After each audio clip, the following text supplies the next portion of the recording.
Today, we are diving into the single most serious early threat to the entire Tudor dynasty. We're talking about a rebellion cooked up by powerful nobles, paid for by foreign enemies, and, get this, fronted by a 10-year-old boy. This, folks, was basically the final bloody chapter of the Wars of the Roses.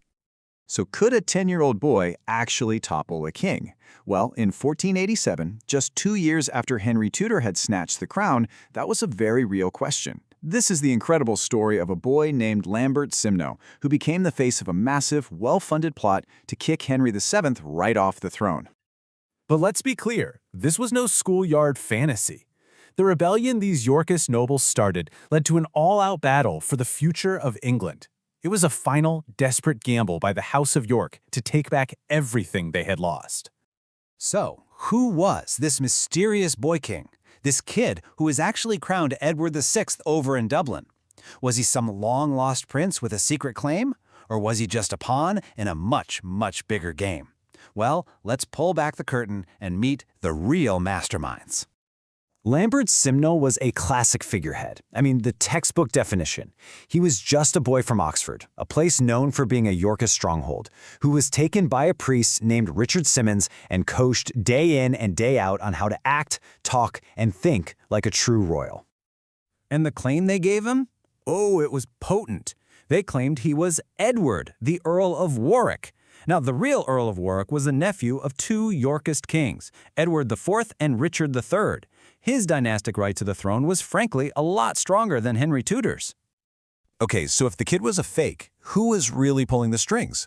Well, behind the boy stood the true architects of this whole thing, the surviving, still powerful, and incredibly determined leadership of the House of York.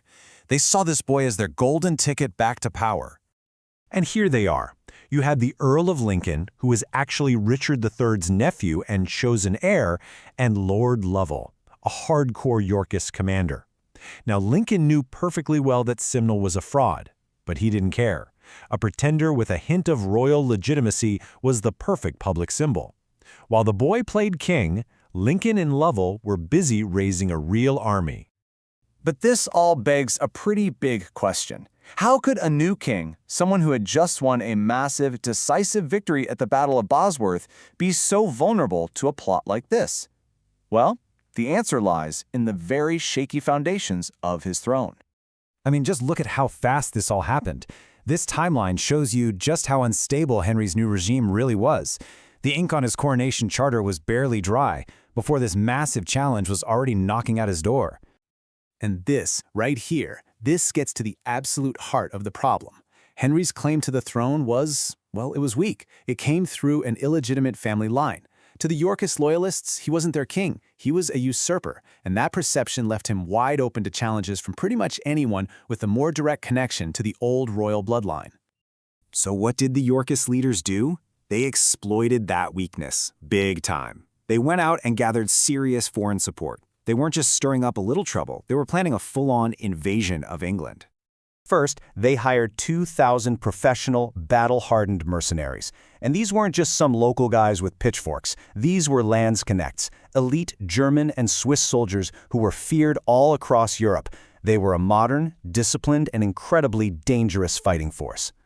Then, they added 4,500 Irish troops to the mix. See, the Anglo-Irish lords, like the powerful Earl of Kildare, had always been incredibly loyal to the House of York.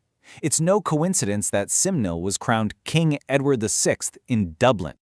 Now, to put this into perspective for you, the combined rebel army was actually bigger than the one Henry himself had used to win the crown at Bosworth. For 3 solid months, this invasion was the king's single focus. He was fighting for his throne, yeah, but he was also fighting for his life.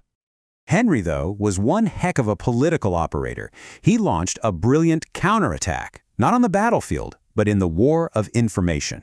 While the rebels were busy crowning their fake king in Dublin, Henry went to the Tower of London, got the real Earl of Warwick, and paraded him through the streets for everyone to see. It was a genius move to prove Simnel was a total fraud.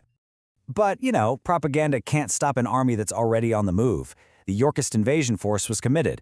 They landed in the north of England and marched south, forcing what will become a final, decisive showdown.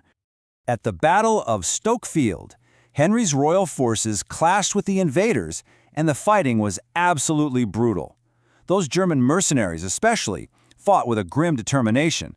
But in the end, the royal army held. The rebellion was crushed, and its leaders, including the Earl of Lincoln, were all killed on the battlefield. So the masterminds are dead, their army is shattered, but one question was still hanging in the air. What was Henry going to do with the boy who started it all, the so-called King Edward VI? You know how they say history is written by the victors?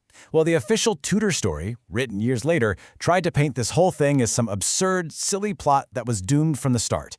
But Henry's actions right after the battle tell a very different story. They show just how seriously he took this threat. And this right here is a perfect illustration of Henry's political genius. Step 1, eliminate the real threat by killing the leaders in battle. Step 2, neutralize the symbol by pardoning the boy, showing everyone he was just a pawn. And step 3, the master stroke. Demonstrate absolute power by giving the boy who would be king a humiliating job turning a spit in the royal kitchens. It was a crystal clear message. So in the end, the Lambert Simnel Rebellion was the first great test of Henry VII's rule, and even though he won, the whole affair laid bare just how fragile his new dynasty was. It proved that the ambitions of the House of York were very much alive and kicking. And that really leaves us with a fascinating question. By showing mercy to this kid, was Henry showing weakness? Or was it actually his most cunning display of strength? I think by refusing to make a martyr out of a child, he showed the ultimate confidence of a king who knew exactly when to use his sword, and when a pardon, followed by a little public humiliation, was by far the more powerful weapon.